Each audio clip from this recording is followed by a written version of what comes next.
Welcome back to the BJJ Fanatics podcast. I'm your host, Ryan Ford. My guest today is a cult icon in the Jiu-Jitsu community. He's a 4th degree black belt in Brazilian Jiu-Jitsu, a no-gi world champion, a multiple-time Pan Am's champion. He currently teaches at La Marinda Jiu-Jitsu in Lafayette, California, just outside of San Francisco. And you may have seen him on TV as he was featured on Anthony Bourdain's Parts Unknown. His Move of the Week on YouTube has been a hit for over a decade now. Ladies and gentlemen, joining me for our 26th interview together, my good buddy, Kurt Osiander. How are you today, Kurt? What's up, Brian? How you doing? I'm good, man. How's everything going out there? How you feeling? Well, it's still raining here in California, like it should have, for years. But now we're at 100% rain and reservoir intake and stuff like that. And there's a huge snow pack that's still gonna melt. And so, officially, the drought is over. But I think everybody should still conserve water no matter what. Because you never know what happens. And, but yeah, it's kind of it's very spring weather. It's not hot, and it's definitely not like May weather. You know what I'm saying? So it's kind of a weird place you're in right now with the weather. Yeah. Well, no, it's still raining and shit. That's crazy. And snowing. That's crazy. So how much snow do you guys get snow up there in San Francisco? Well, there's right over here where I live, where you came over here, and there, yeah. Mount Diablo is 3,800 feet, 3,850, and so we get snow up there when it gets to lower levels and stuff like that. But mostly it snows 5,000 and above like that. But it snowed so much this year that there's going to be a lot of water melting, and a lot of reservoirs are full and at 100% and stuff like that. So it's a big deal, especially for California, because we've been in a drought for I don't know how many years. Yeah, I was going to say, man, it's better that than having wildfires and stuff, But that's what's going to come next. So because of all the winter rain, there's more grass that's going to grow, right? And so if that light's on fire, I don't know if you've seen, but Canada's got they've had 110 wildfires already. Oh, and damn. That's in Alberta, that's already burned 1,000 acres and stuff like that. So that's the thing. It's if you get rain, then you get more shrubbery. That shrubbery can be pesky. No, I feel you. I didn't think of that. Yeah, that's crazy. I had no idea there was all the wildfires going on in Canada. I admit I haven't been paying attention, but that.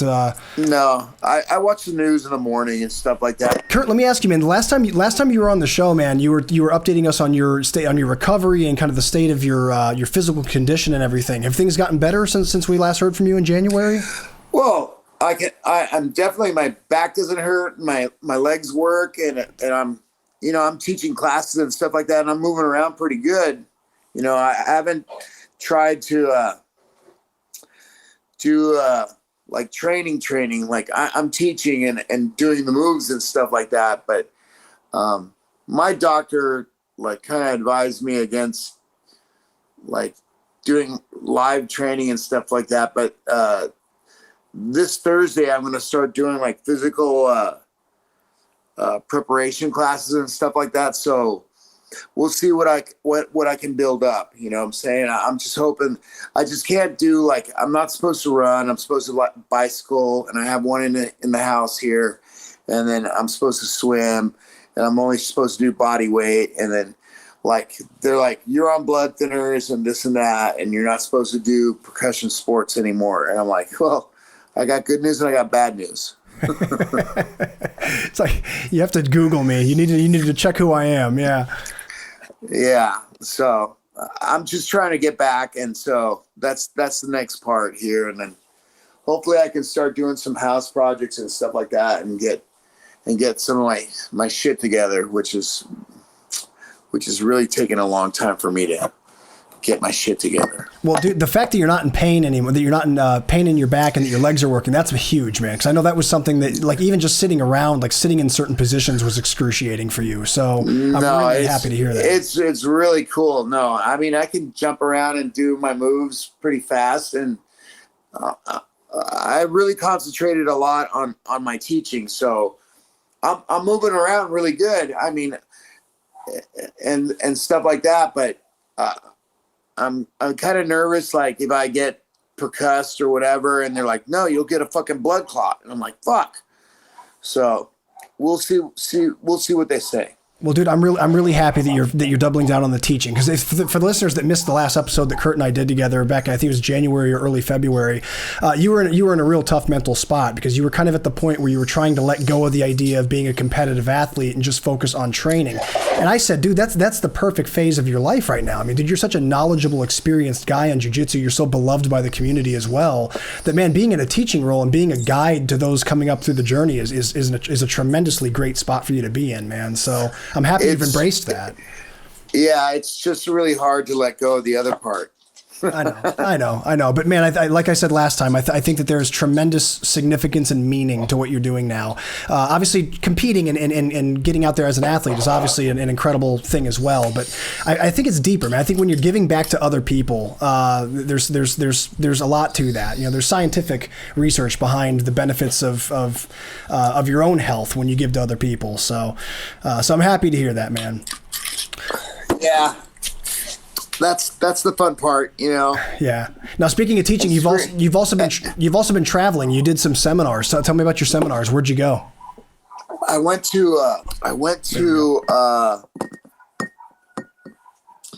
where did I go? I went to Virginia. Virginia, nice. And I trained with these guys over there called Devotion Jiu-Jitsu. Nice. And so they flew me out there, and I don't know if you saw, I posted, I got picked up by a fucking Harley motorcade with a fucking yeah,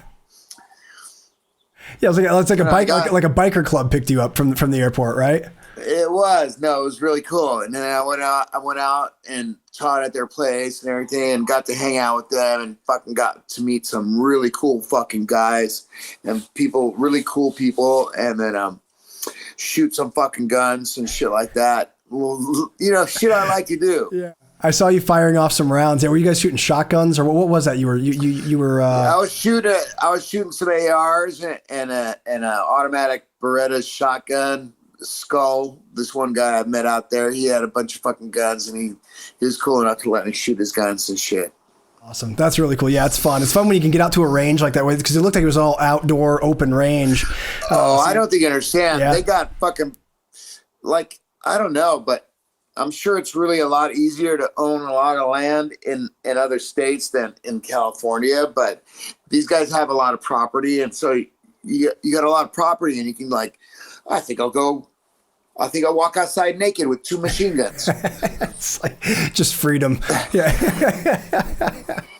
It's a lot of fun. It's funny. I have a lot of friends from like all different walks, man. I have some friends that are like super anti-gun, some that are really into it. But even the ones that are anti-gun, if you get them to go to the range, I've seen like videos of them visiting a range, they even leave like, yeah, okay, that was pretty fun. I'll admit, like, I wouldn't own a gun, but I liked it. That was fun, you know? So that's, it's a fun activity for sure. No, it's a really fun activity. It can be expensive though, man. God, it's an expensive hobby for the guys that get into it. Oh man. Well, if you're gonna go out there and like shoot like I do, like it can be pretty expensive, because 223 and 5.56 rounds are pretty expensive, and then you start shooting your fucking automatic shotgun, and it's fucking like. You know, it's like 5, 10, 20, 25, 30, 30, 30, 35, 30, 40. So that, you know, you're gonna, but it's worth it. It's like, what else are you gonna do? You can either, you know, do drugs, or you can go fucking shoot guns. Right. Those are the only 2 options in life. or both. Or both, whatever. So, Kurt, let me ask, what did you cover during the seminar? What kind of things did people want you to show them? I showed kind of my old school stuff, and I like when I get there to the place that I'm going to do a seminar, like they usually take me in like Friday night, and I watch what they're working on, and I see what they're lacking, and then I'll build my class on top of that. You know, I'm like, look, the other night I was watching this, and I think you guys need this, and so maybe I'll custom. I don't have like a set curriculum. You know what I'm saying? I'm pretty very much off the cuff. What aspects of your game right now are you most focused on personally? Like you mentioned that teaching, it's a lot of like passing and things like that. For your own personal development, what have you been focusing on? This week I'm just doing a lot of Omoplatas setup. Nice. That's actually something I'm working on in my game too, man. So let's talk about that. No, I don't think you understand. If you get good at Omoplata, you're gonna fucking fuck people up. Because you're gonna be able to either capitalize or at the very least put them on bottom. Yeah. 100%. Yeah, that's the big thing I've noticed about the big thing I'm realizing about the omoplata is that for the longest time I always thought of the omoplata as the submission itself, and I had a very like low finishing rate with omoplatas. No, it's more than that, bro. It sets up everything. Yeah, and like me, I got taught by a lot of really good omoplata guys, so I got really fortunate by training with Nino Chambry and with Braga Neto. And so they were all omoplata guys, and I was already an omoplata guy. And then I was like, holy fucking crap, I'm going to fucking invest in this, because omoplata is just not the omoplata, because if they back out, I have a collar drag. If they step in, I got a loop choke. Yep. If they do this, I got this. I can put them on bottom. I can spin to the mount. I can go to side control. But either way, I'm going to tax them. You know what I'm saying? So I'm gonna get paid. Yeah. You know, for sure. Whether I tap you or I put you on bottom, either way is all right with me. Yeah. No, there's so many great sequences from omoplatas, man. It's funny because like it's actually my brother has been my brother's a real good with omoplatas from closed guard, and he's been telling me for years like, man, you got to start mixing in omoplatas because there's a lot of opportunities I see when we're rolling together that you could be going for things and could be setting things up, but you don't go for the omoplata. And I just explained to him like in my head I was just like, yeah, but man, I feel like I always lose position or I don't get the submission when I go for omoplatas, but I'm starting to wise up to it now to realize how important it is. Someone else that's one of my good buddies here at one of Damian Maya's black belts that teaches class. He's a good friend of mine. Is Andre Nagaishi is his name, and he's the one that really now is like pushing me. Like, man, you gotta start doing these different options that he's been showing me. So it's cool. It's always fun to have something new to work on and new to explore. You know. I'm really a big time closed guard guy. Yeah, and that's because of Half. And Half always taught me is like, why should you open your guard? The guy has to deserve to open your guard. Yeah. I'm like, yeah, he does. so I'm not gonna fucking open my guard. Yeah. So he's got twice the work. Plus, I go fucking ape shit berserk and start breaking posture and fucking pulling grips and like doing a bunch of crazy shit.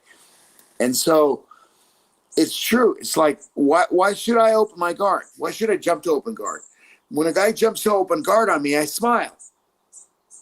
Because he's done half the job for me. It's open. Yeah. If it's open, I'm going to fucking pass it, bro.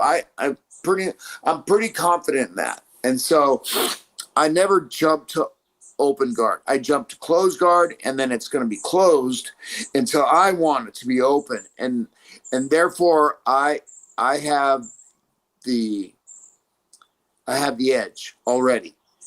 So I know when it's going to open, because unless he can read my fucking mind from where he's at in between my legs,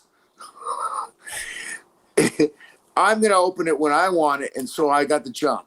You know what I'm saying? Absolutely. Yeah. Do you play with other variations of closed guard? Like, for example, there's like Williams guard. Williams guard is a really good position for getting to omoplatas as well. What the fuck is that? Sean Williams. You don't know Sean Williams guard? I know Sean.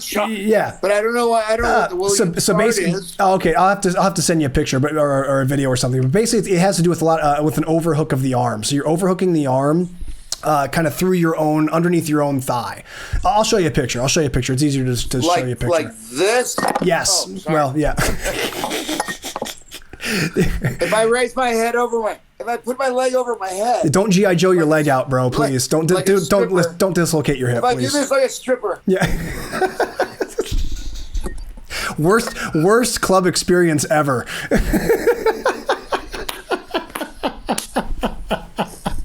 Demand my money back.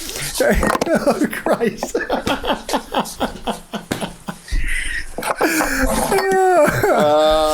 so it's kind of, anyway, so the Williams guard, it's kind of like that. And then also John Danaher showed. Kind of like that? It's no, not like the last thing you did, like the when you were weaving your arm. So the other one is John Danaher. John Danaher has a really good position he uses. Ralph Gracie used it too, but John Danaher calls it the side scissor position, where you're kind of angled off to the side with your arm on the outside of the guy's arm. So you have like a cross sleeve grip. You're able to bump his arm over the center line, get out to the side. That's been like my go-to position for like a couple of years now after watching John Danaher's closed guard series. Do you use a lot of variations of closed guard, or do you just kind of stick classic right in front of the guy? I'm really classic, but I don't stay like square. Okay, so you go to angles, yeah. So I do a lot of angles, but a lot of times it's a pivot and not a scoot. So I usually pivot and aim at my target. And so one of the things that I learned a long time ago that made a lot of sense to me as a blue belt is something from Henzo, Ralph's brother. And he goes, look, your legs are like this. And so that's the front of the fucking gun. And so if I'm going to aim at something, I have to put the front of the gun to aim at the target. So that made a lot of sense to me. So I always move my hips like I'm going to shoot something, right? So when you shoot something, you don't go off kilter because they'll chase around, right? So it's a pivot, like a gun turret, like a tank, right? And so, but otherwise, my game for closed guard is like complete harassment. It's like, fuck, there's not that much time, and why should I let you fucking rest? Yeah. And so I'm breaking grips, trying to sit up, trying to pull you down, it's a full harassment game. That's awesome. You know? Yeah, so you never want them to feel complacent or safe, because once they start feeling safe, they're not safe. Yeah, they're not safe, and it doesn't matter that they're on top. I don't give a fuck. Yeah, if they're constantly getting their posture broken, feeling at risk, they can't usually collect themselves to start mapping out how to start passing. So, but that's the thing. If you're complacent, then they do gain confidence and get their posture, and then they start their game. Right. So let's go there then. If because everyone is going to experience this if you play closed guard, you eventually get someone in your closed guard who has real good posture, is really good at framing and sitting high, and it's very difficult to break their posture or get them to be threatened by anything. What are the things that you like to do when someone's just completely sitting high, good frames, good posture? What's your plan usually? I haven't experienced it. Really? Okay. So you don't let them get there in the first place. No, they don't get there. And to really be good at getting your posture and stuff like that, and like Hal really taught us, that was like so many lessons. I don't think you understand, but like when I get in guard, I go in guard, my hands never touch the floor. I put my hands on the bicep, and I immediately collect the collars, and I twist them like a towel so you can't break my grips. Because if my hands are facing down, that's when the guy pops your grips off, because the hole in your hand is facing downwards. Yeah.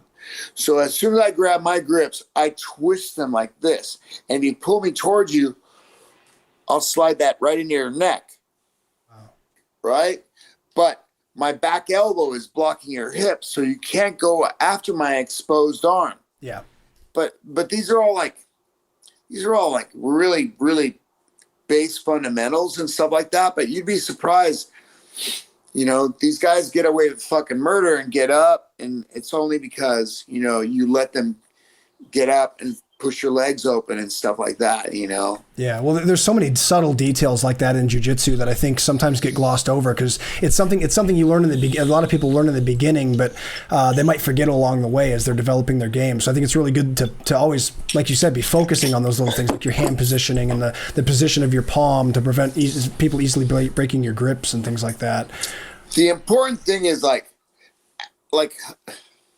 first thing, my hands never touch the floor.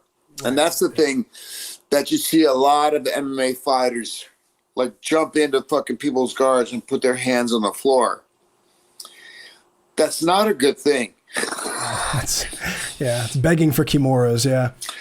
It's not a good thing. It's nothing good can come from that. So I always have my hands on top, and then when I stand up, I'll throttle you, and I'll stand up in posture. And that doesn't mean I stand up like a table, like bent over like this. That means I stand up, and I stand up. And when I look down at you, you go, oh, fuck, shit is coming down. Yeah.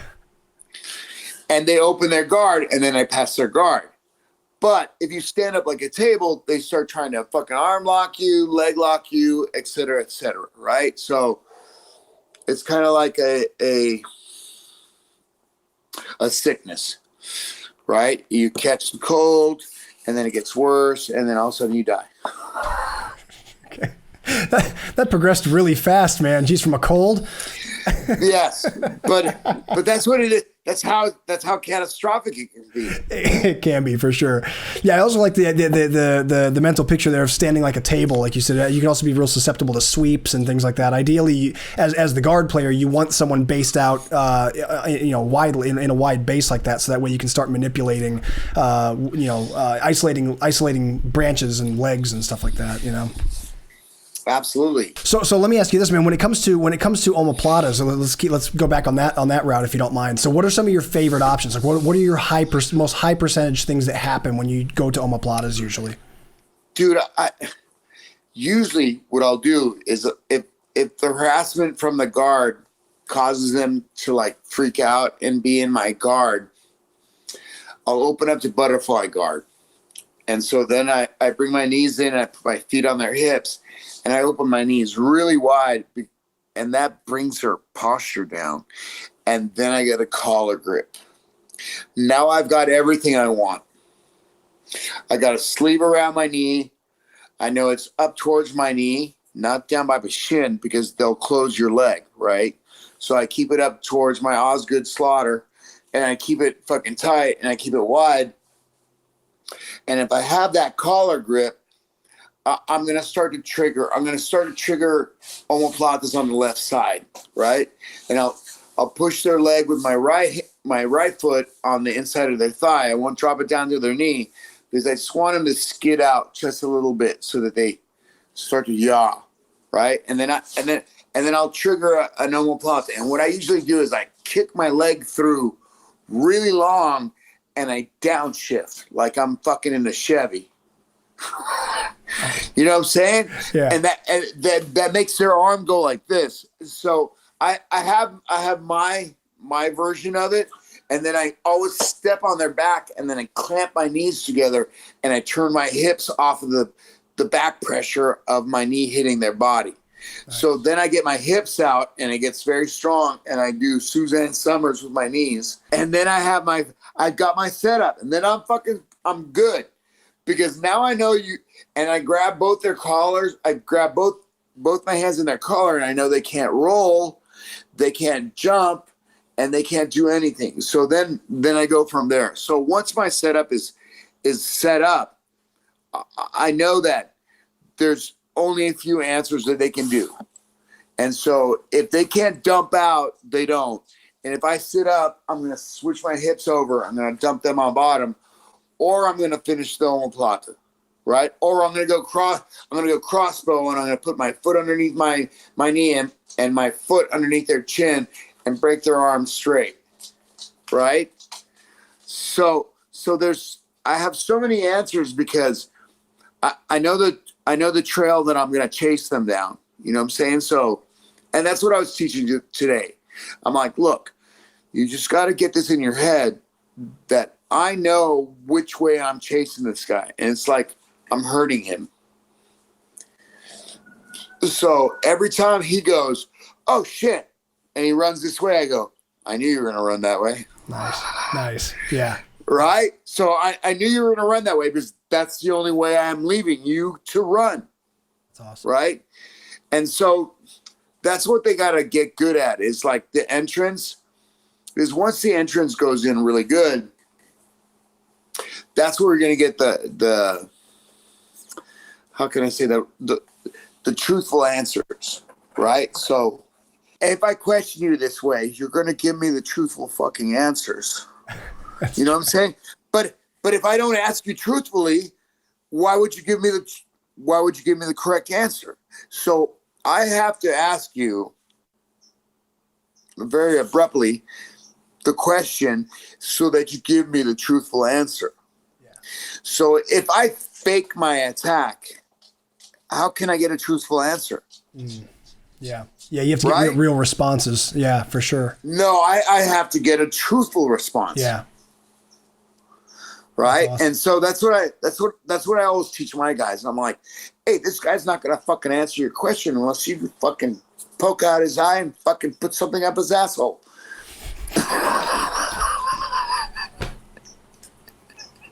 I'm not sure. Some of your analogies, bro, I love them. I don't know where they come from, but sometimes I'm afraid to know where they come from. But I get what you're saying. I like what you're saying. That's kind of like you know what I'm saying. He's not going to tell you the truthful answer. Yeah, he's only going to jump out of the fire if he's on fire. Yeah. 100%. That? Well, I also like the idea of kind of what you're saying here is of having some really well-defined hallways to lead people down. And you already know exactly what, like you said, for example, the guy does option A or response A and you say, okay, yeah, I knew he was going to do that. And now you're going down that hallway, which you have well-defined in your own game. You know which options to go for, you know what setups to use, what attacks are there. I think that's a really good way to mentally think about leading the dance sort of a role. But you have to control. You have to control it. Yeah. Right. So if you don't control it, it's all, how can I say, a flagrante, like loose. Mm-hmm. If it's loose, it's going to go loose. Yeah. Sure. And therefore, right. So, but if you contain it and I'm like, no, you're fucking going this way, motherfucker. Yeah, so you got to be able to kind of bottleneck the guy into the direction you want to go to, and make sure, make sure it's real solid. That's awesome, man. Let me ask you this. We've talked about your game and everything, and we were talking earlier about some of the limitations that you've had now after surgery and things like that. That's something I'd like to talk about because I think that there's a lot of people out there that are eventually going to face some sort of limitation physically, whether it's age-related or injury. One of my guys got double hip at one time. Oh my God! At the same time? Yes. Jeez. Nick Green. That's horrible. No. My one of my students, Nick Green, who is one of my black belts, he was just posting like recently, not a month atrás. Do you like how I mixed my Portuguese? That was good. You even had the Rio accent there. I like it. A month atrás. Então, he fucking finally grounded his hips out. And I remember him getting in his car and like lifting his leg to get into the fucking car and stuff like that. And I'm like, that's how it starts. You can't get in your car. You can't get out of your car. It's fucked up. And he goes, I did double hip surgery and they did both of his at one time. That's crazy. Which I've never, like, I asked my doctor if he would do that. And he's like, no, Kurt, we only do that to people who are going to die. Yeah, that seems like a really, like the recovery on that must be horrific. So I remember they did yours one at a time. Yeah. Yeah, they did his 2 at a time, and I haven't checked back in with him. But if you check out Nick Green, he's a pretty ferocious fucking competitor, and a b-boy, and a bunch of other things. But he fucking got double hip at one time. That's crazy. That's insane, man. Well, I hope he's still rolling and healthy and everything after all that, because that's a lot to go through. But well, he's a lot younger than me. Yeah, sure. Well, let me ask you this. So obviously, like I said, like a lot of people are out there are going to eventually go through some sort of physical limitation, whether it's age or injury related. What are your thoughts on working around a limitation? Like in your experience now, as you're just starting to get back onto the mats and moving around a little bit again. What are some of the things you're having to work around? Nothing. Maybe some flexibility issues, but otherwise I feel really good. I mean, I'm a little bit fatter. But... A little? No, I'm just kidding. I'm just playing, bro. Fucked up, fucker. Fuck. So I had, bro. That was a low hanging fruit. Where that was an underhand pitch, bro. That was an underhand pitch. All right, I'm a lot fatter. I love you, buddy. You're fluffy, Kurt. You're fluffy. I'm fluffy for sure. Fuck. Oh man. So I didn't want to get fluffy, but it happened, and I don't even eat anything. Dude, it'll all come off. It'll all come off, bro. The more you start rolling, the more you roll, you're fresh off. You're fresh off your surgery, man. That's supposed to happen. That would be weird if you didn't bulk up a little bit. We call it. No, it's really horrible. It's horrible. I gained 20 pounds during the holidays. When I was at my parents' place for Christmas and Thanksgiving, I came back 20 pounds heavier. I was also with a knee injury, so I couldn't train. So I was just eating. Well, she cooks. Your mom cooks good. I know. What's that supposed to mean, bastard?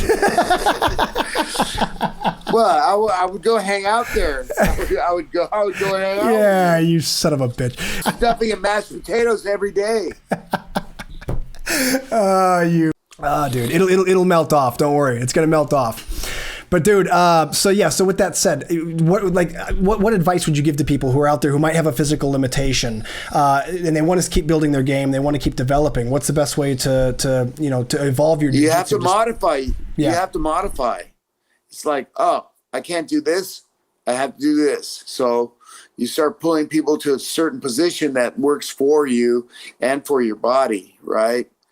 Like me, I really like doing I used to like doing inside hooks and stuff like that a lot, and butterfly guard. But butterfly guard still works pretty good for me. I just can't pass my hooks because my knees will fucking blow out immediately. Yeah.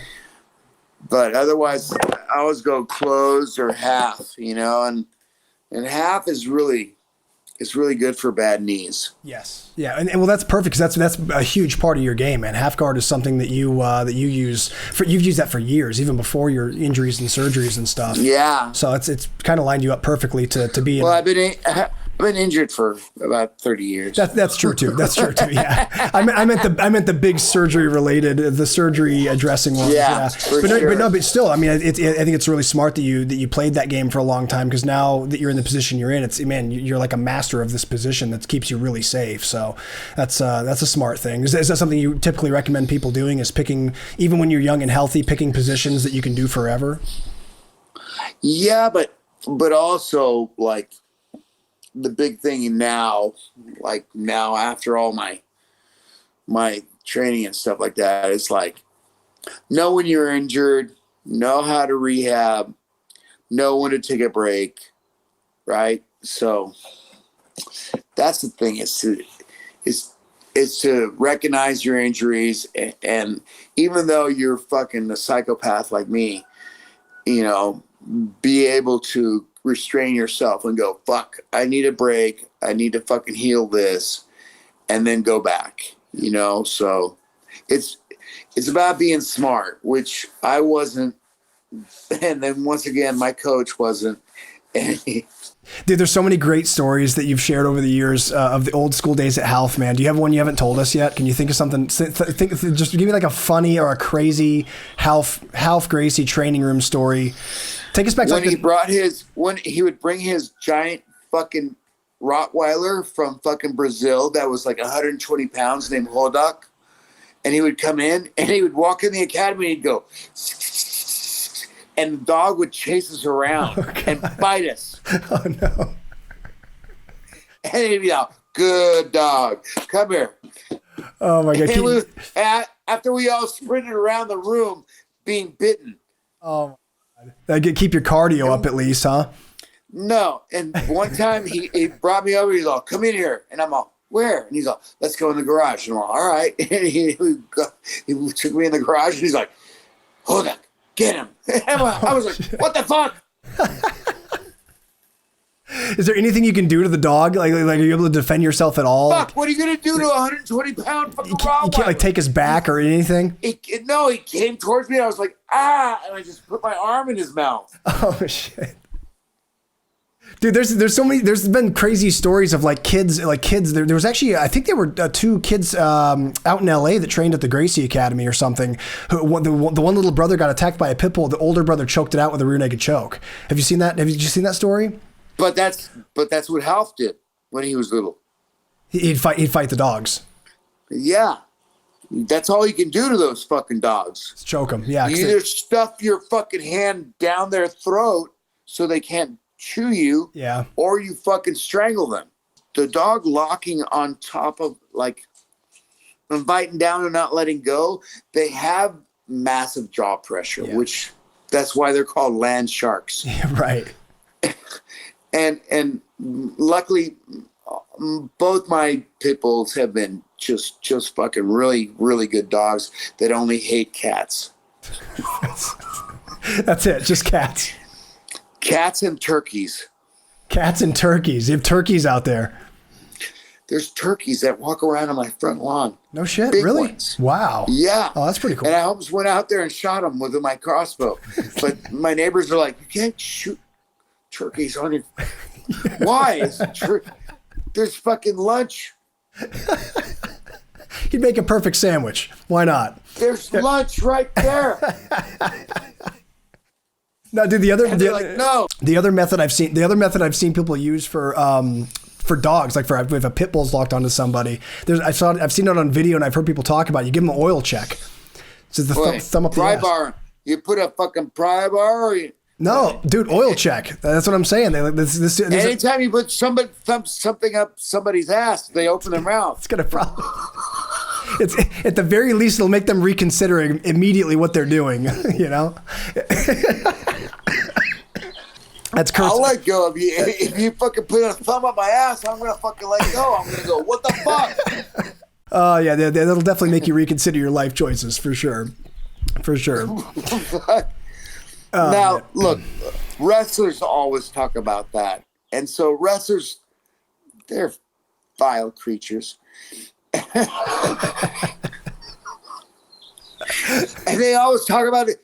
I'm all, dude, if you fucking put anything in my asshole, I'm going to go berserk. Wrestlers are definitely the orcs. They're the orcs of the grappling world, for sure. Well, fuck. If they weren't so fucking tough, it'd be easy. But they're such fucking. That's the problem. Kurt, I'll tell you what, man. We've reached the point of the show. This is where I usually play the pummel with everybody. But as everyone knows by now, you've done the pummel probably, I don't know. I like it. 18 times probably. So I've already asked you every pummel question there is. So we're going to play a different game instead. It's going to be called This or That. And you've played this before as well. Okay. But I made some new questions for you. So about 8. I think I got 8 questions here for you. This or that. So choose one, whichever one you prefer. You have to remove one of these foods from your life forever. Sushi or Mexican food? What do you choose? Mexican food. So you'd keep sushi? Yes. Okay, good answer. I love sushi. I do too. I also love Mexican food, but I think I'd I'm pick Mexican. Sushi too. Yeah, I thought you were Salvadorian. Same fucking thing. I don't think it is. I think it's different. It is the same fucking thing. Okay. I mean, hey, dude, you're Salvadorian. You're half Salvadorian, so I'll let you. You have the authority there. Yes. You tell me. All right. Look, my mom would be so pissed right now. She'd be like, "What do you mean?" Look, anything south of fucking Texas is Mexico. So all the way down to like Argentina? Fucking A. Those are all fucking southern Mexicans. Oh my God, dude. Oh, you're nuts. I'm going to get in so much trouble from somebody. I don't know who. But Argentina's coming for you, bro. They're going to get you. There's a lot of Germans in Argentina, though, so you might be safe because you're half German. You're German and Salvadorian, so yeah, yes. that might save you. All right, next one. 80s metal or 90s metal?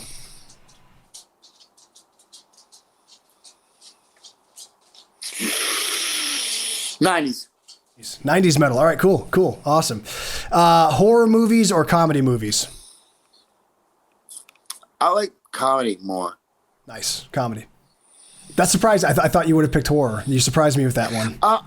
No, I like funny movies more than I like scary is cool, but I like it has to be really, really, really scary. And like the things that I'm more scared of is like reality than fictitious horror.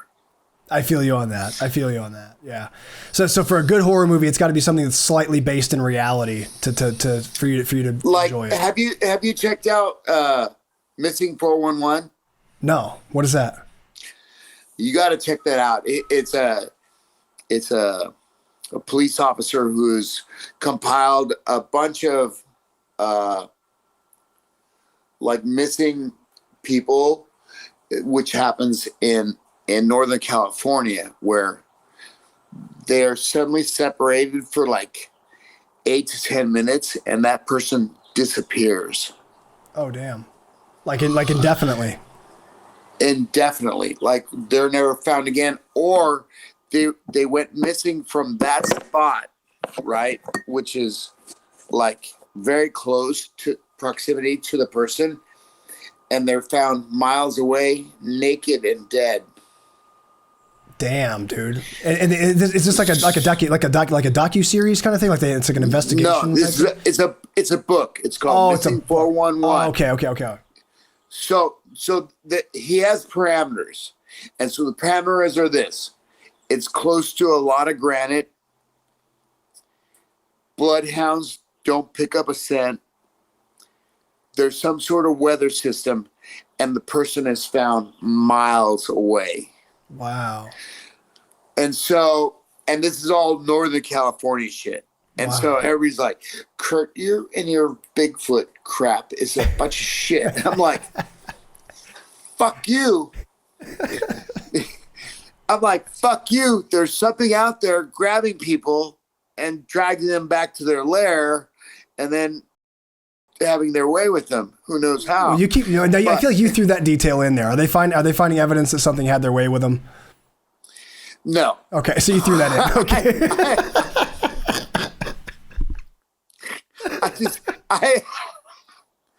Look, I have problems. I have to add my own little spiel. Okay. Okay. And had their way with them. I figured that was one of your embellishments, but okay, good. All right. It was. So where can I see this? They base it off a book? So like I like to watch Mr. Ballin 416. Okay. So he tells a bunch of crazy tales about missing people and weird shit that happens in the floresta. I mean, in the wilderness. That's crazy. Right? So a lot of this shit is in the floresta. And so there's nothing you can like, what's happening out there? So it's so deep in the fucking forest that what's going to happen? Who knows? And everybody always goes, Kurt, there's no Bigfoot. There's nothing like this. And I'm like, yeah. I bet you I go out there, I fucking find Bigfoot. I'm going to try to choke him, and he's going to tear my arm off. The Bigfoot thing, I think Bigfoot's, the idea of Bigfoot or a Sasquatch or whatever is interesting. But, man, every single time there's ever been a documentary or a show or a movie or anything where somebody's going to have to kill him. Well, no, it's not that. It's that they never find even the slightest piece of evidence of anything ever. Like they have, though. What? They have. They Where? found skin tissue. They found hair tissue. They found all kinds of shit that doesn't match any other creature on the planet. And then all of a sudden, like if you look at this one triangle that's over in like Pennsylvania and shit like that, all kinds of people go missing over there, and all kinds of people go missing up here in Northern California. Yeah. And they're carried away and never seen again. Couldn't it be people doing this though? Couldn't they run into like cartel people that are growing pot out there or something? Be a psychopath? Yeah, I'm sure. Yeah. But my romantic theory is a large, huge, furry creature. A Bigfoot. Okay. So like I said, I appreciate the lore of Bigfoot and things like that, but I totally believe in aliens. I think aliens could be. I mean, the galaxy and the universe is just too large for us to be the only thing. That I totally believe in. Yeah. And so that Mr. Ballin guy, he does a bunch of alien stuff, a bunch of fucking Sasquatch shit, a bunch of fucking crazy shit. But you got to really check out that 411 missing shit. I will. No, I'll for sure watch it. I'll for sure check it out. I'll give you a report. You're gonna have to check that out because it's really cool. I will. I for sure will check it out. Cool. It deals with a lot of shit over here, like close to Yosemite and like Ukiah and like all of Northern California, where people suddenly poof. Just gone. Wow. Gone. That's great. I'll definitely check that out, man. I'll check it out. Yeah, my thing is, I believe, like I said, I believe in the possibility of aliens. I draw the line at things like spirits and ghosts and stuff. I don't really believe in that. Chupacabra, Bigfoot, those kinds of things. I don't know about all that, but aliens, I'm with. There's actually, dude, there's a series I'm watching. I got to send it to you. It's not a series. It's a documentary. It's about the basically Brazil's equivalent to Roswell, New Mexico. No, dude. Yeah. There were aliens walking down the street in Brazil. That's what they're saying in this film. Yes. Have you seen this one? Have you seen this thing? Yes. Yeah. No, I've seen. Dude, I don't think you've seen it. I watch all that crazy shit. It's probably not good for me. No, it's probably not. It's probably not. But it's because fun. I go, holy fucking shit. And I go, I gotta get out there right now. I could just see you sitting there at like 3 a.m. freaking out about alien stuff that you're watching. That's so great. Yeah, it's a cool series though. If you haven't seen this particular documentary, I'll send it over to you. But it's interesting. But I love stuff like that, man. I love stuff like that. So anyway, there was a crash, and then the aliens were like walking into town. Well, the crazy thing about the one I'm talking about is that there was a lot of actual Brazilian Air Force members who, like, to this day are like, it's not just like one or two like people in the No, town. There's more than that. There's hella shit in Brazil that happens, and then because they're all peasants, and everybody goes, "Holy shit!" and they go, "You guys never saw anything." Yeah, but it's even the government officials though are saying like, yeah, man, like pretty much we saw the actual creatures like walking around and like here, you know. So it's in town. Yeah, it was crazy. It's a crazy story, man. I definitely encourage people to check it out. It's an awesome story. I forgot the name of the city. It's in the state of Minas Gerais, which is the state north of Sao Paulo. It's a huge state. Exactly. Yeah. It's out there in the cuts. Like farmland. So it's all like everybody's like, those guys are all high. Yeah. All right, man. So back to this and that game. So horror. So you pick comedy over horror movies. If you could only have one personal vehicle, and would you choose a Harley Davidson or a monster truck? Monster truck. Monster truck. Nice. Yeah. Parking might be an issue in the city, though, huh? I don't give a fuck. You just park on top of monster everything. Truck. I'm gonna park on top of it. Everywhere is parking accessible for Kurt in a monster truck. ADCC rules or IBJJF rules? I kind of like ADCC's rules because it promotes more aggressiveness. So, yeah, okay, I'll go with that. Good choice. Pride or UFC? Pride. Yeah, good answer. Because of the rules, same reason? Well, it's 1 10-minute round, and then you get fives. Yes. Right? Yeah. And you can kick a down opponent. Yeah. Much less restrictive rules, yeah. I'm very good at kicking people when they're down. Vanderlei Silva used to just like soccer stomp people. It was crazy. No, I'll kick you like a fucking penalty shot. Oh, soccer, yeah, from your soccer days, of course. Yeah, of course. Final question for the this or that game, Kurt. Would you rather move to the Australian outback or downtown Tokyo? Fuck, I really like both of those. That's exactly why I picked those two locations. Fuck. I think what would be best for me to go to the outback. You'd be more isolated. You defend and disturb less people, I think, if you were just really super rural. And I could walk outside with 2 machine guns naked. Naked, exactly. That's what it's all about. Kurt, is all about some nudity with weaponry. So I think the Australian outback would be a perfect place for you, man. You'd be left alone forever. I couldn't do that in Tokyo, and Tokyo would probably just promote me to party more. You become like a mascot for the clubs in the area. That's awesome. I can guarantee that. I can pretty much guarantee that. Well, congratulations, Kurt. That's the this or that game. You win. I don't know. I don't know what to say there. I don't have a punchline for the this or that game. I need to come up with a punchline. Kurt, let me ask you this, man. So we were talking earlier about using half guard and how effective that's been for you throughout your career. I think it's a great position for people of all ages, especially if you have any kind of physical limitations with the knees or the hips or anything like that. If you're not able to invert and play that sort of guard, half guard's a great option. What do you think are some of the best general points of advice you would give people to use half guard effectively? You have to have a really good, really strong core, and don't cross your feet. And really get good at screaming your hand to get the underhook.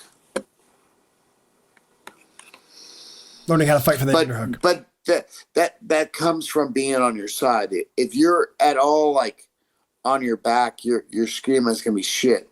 So the first thing is always get on your side, and then I don't cross my feet because when you cross your feet, your knees come apart. Yeah. So I just touch my ankles together and I squeeze my knees together and I get the underhook and I'll pummel and dive down. Nice. So yes, it's all about just making sure that your structure's in place. So keeping everything tight on the legs. But you can't be on your back at all. Yeah, gotta be on your side. Excellent, man. What are some of your favorite things as far as like creating scenarios for sweeps? What are some things that structurally you like to be looking for in order to make someone susceptible to getting swept? If I get the whole shot and I get the underhook, I usually give them a knee in the butt, and I get sunk down where my ear is by their. Which it doesn't make me feel uncomfortable. It might make them feel uncomfortable. So, but the deeper you are, the worse they can't cross face you and their underhook doesn't work. Yeah. And that's why I grab the thigh and I always sink down so deep that my ear is right by their. I don't have any hang-ups. So I don't have any hang-ups, so I don't have any problems getting down there. And maybe the other guy has a hang-up. He's like, God damn, this guy's head is right by my... maybe he's got the hang-up. He gets a little bit worried and raises up, and then I get my sweep, which is fine. But otherwise, I have no problem because if I'm that deep, he doesn't have his DARS.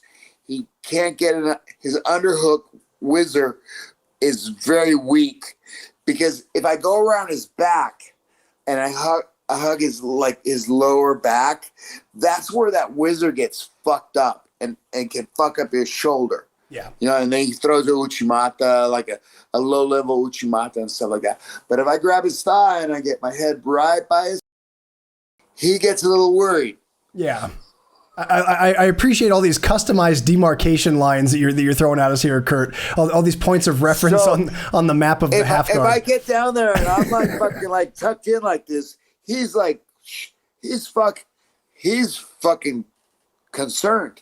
Yeah, at the very least, right? Yeah, he's concerned. He's like, God damn, get away from my. And then I start working my magic and stuff like that, right? Because I'm so deep, I'm in no threat at all. That's actually the wizard doesn't work. The wizard's weak. It's definitely depleted. And then because I'm around the leg, I can always go into a single, or I fucking roll under into my deep half, or whatever I want, because my head is defended, and that's why I put my head down there so far. That makes sense. Because if your head is hanging out, so this is kind of like what I learned from like my special forces and fucking and Green Berets and all that. Is line of sight is line of fire. So if he can look at you, he can shoot at you. And so if I'm down here and you can't look at me, you can't shoot at me. And so if you want to look at me, you have to back up, right? So that's why I get so deep. And so that's why I cover up so in that position so much, because I know that you have to look at me. But if I'm hanging out here and you can look at me and we meet eyes,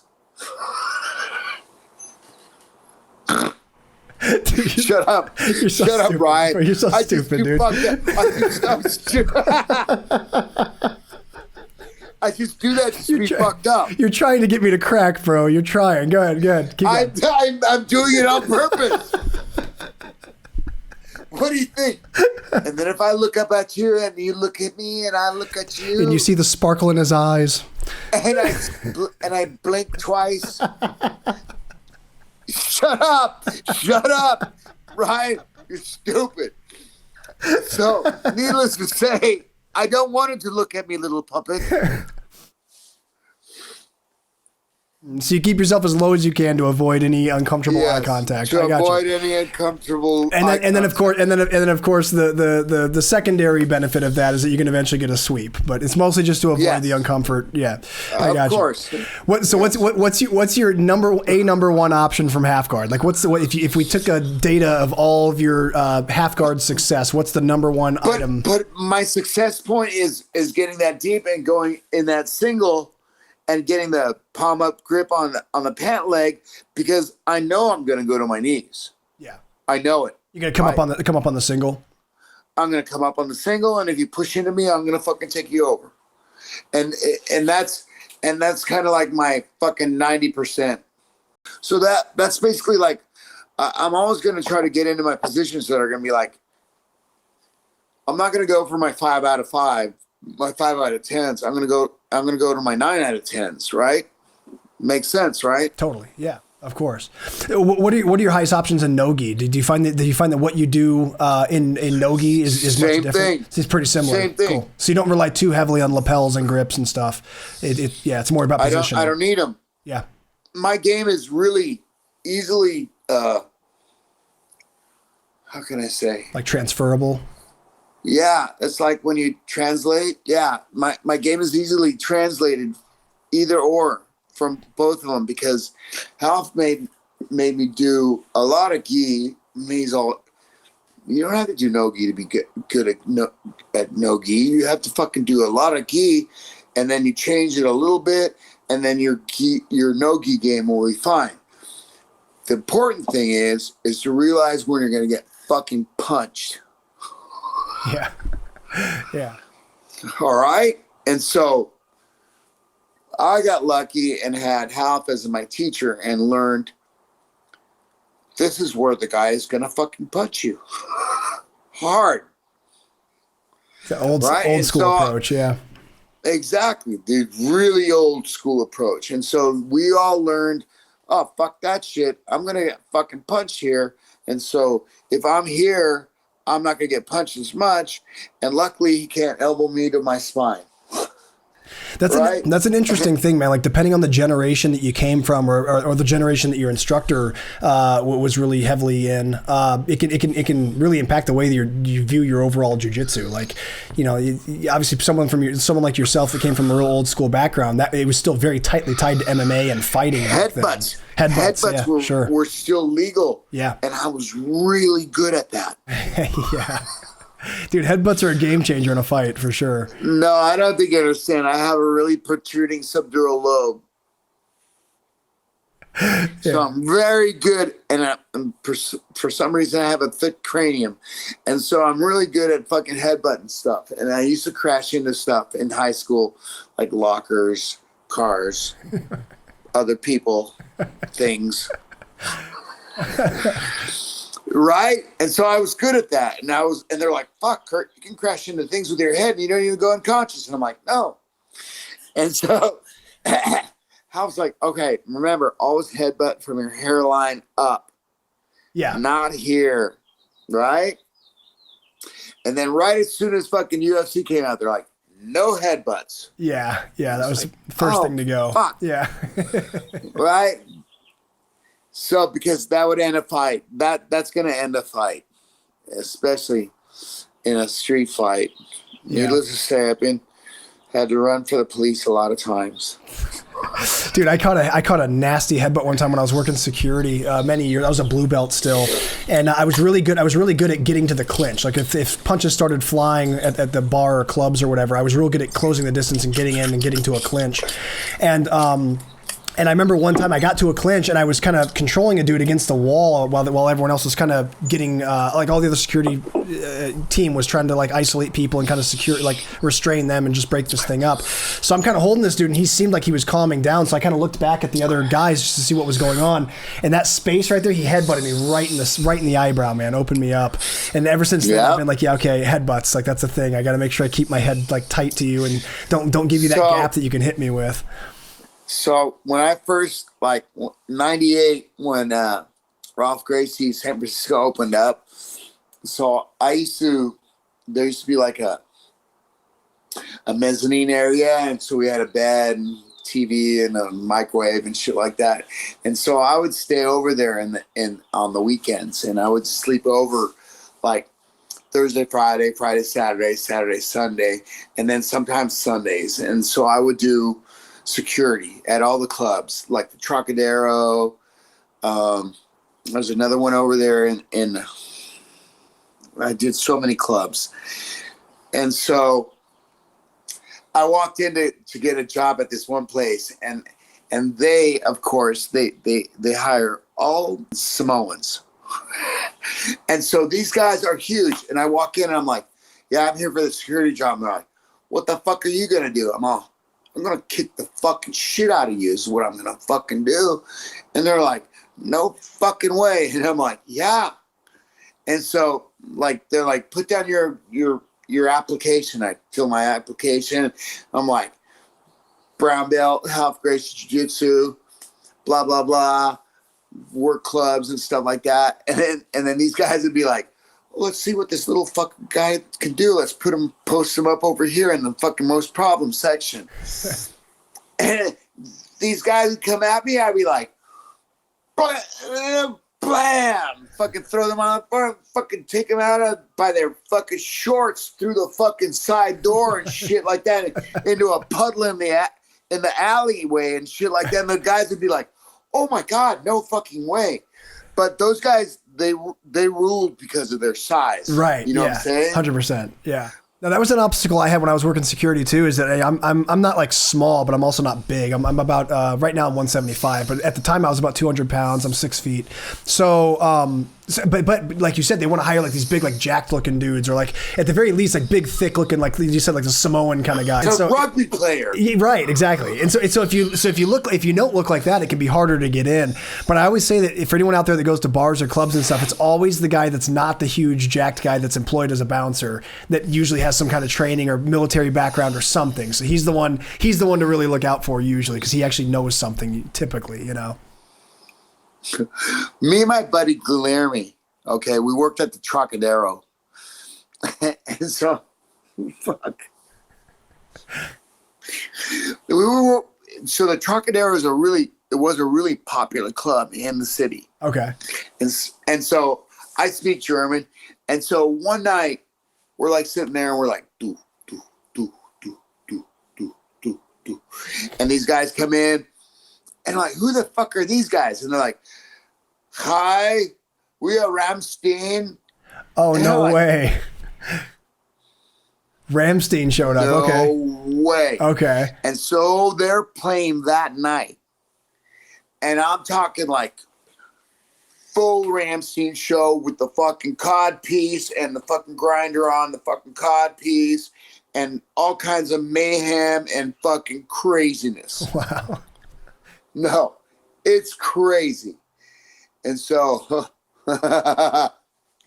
so I got the steps. So the steps is like, you either go down or you go up. You can't fucking hang out on the steps. You get the fuck down the steps or I fucking... No, look, it's like this. A Sparta kick.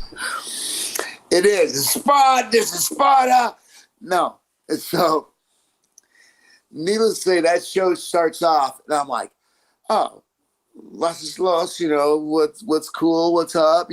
Start talking to German guys and everything. They're like, oh, we are a band, and we are going to play. And I'm like, all right, cool. And I'm like, as I see this fucking show unfold, with the guy fucking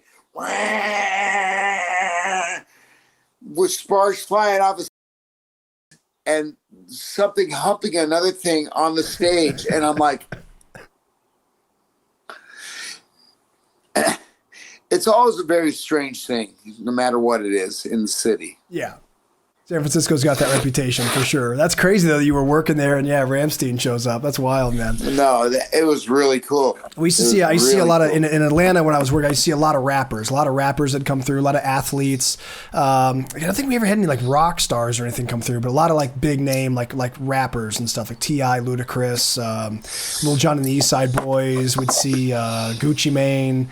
A lot of. If you're into rap, you'd know a lot of these people. But yeah, I'm glad I don't have to do that anymore, man. That was the security. I'm glad I did the security. I worked security for about 3.5 years. I'm glad I did it. But it's really good money. It's good. That was the problem. Yeah, it's cash. It's cash and it's tax free. It's $100. It's $100 a night. Yeah, that was my minimum. Yeah. Right. That was about what I was doing too. Yeah. And depending on the club, depending where I was working, you'd make more, but it was all cash and, you work nights only. So you didn't have to get up early and be anywhere. So I could train during the day and then go work at night. And I'm glad I did do it because I know for sure that my jiu-jitsu is effective in real situations and stuff. But at the same time, I look back, it's like, man, that could have gone, there's several instances that could have gone really sideways. Like I could have got stabbed. I could have got shot. So I'm glad I don't have to do it anymore. And I would never advise anyone to do it now, but yeah, it's chapters of our lives, right? Well, man, Kurt, let me ask you, man, what are some of your major goals for the next few months, man? We'll have you on again in a few months. So what are some things you're hoping to do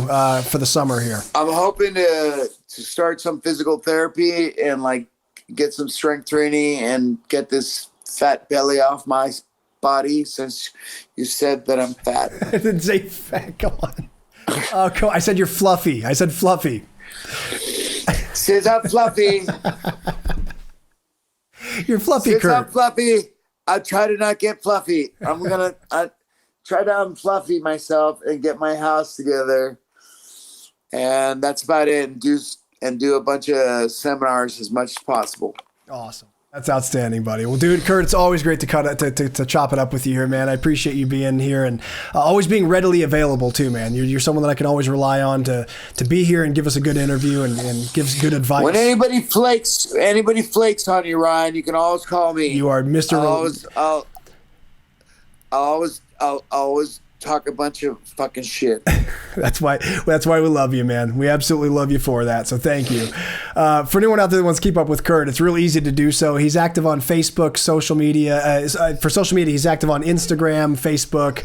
His YouTube he's got a move of the week that he does. That's awesome. It's something that he's been providing to the jiu-jitsu community for free for over a decade now. So check out his YouTube channel. Check out the move of the week.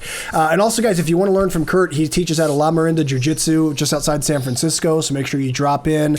Keep track of where he's going to be for his seminars, because he's back doing seminars again, which is awesome to see. And if you can't make it to him in person, you guys can learn from Kurt anywhere in the world here at bjjfanatics.com. He has a great instructional called Fundamentals of a Jiu-Jitsu Renegade. It's one of our best sellers. So make sure you go check that out, pick it up, and get some of that knowledge from Kurt. And Kurt, until next time, buddy, I appreciate it. Thank you so much, man. Thank you, bro. All right, bro. That's going to do it for this episode, everybody. I really appreciate you tuning in. Please stay tuned for the next episode of the BJJ Fanatics podcast.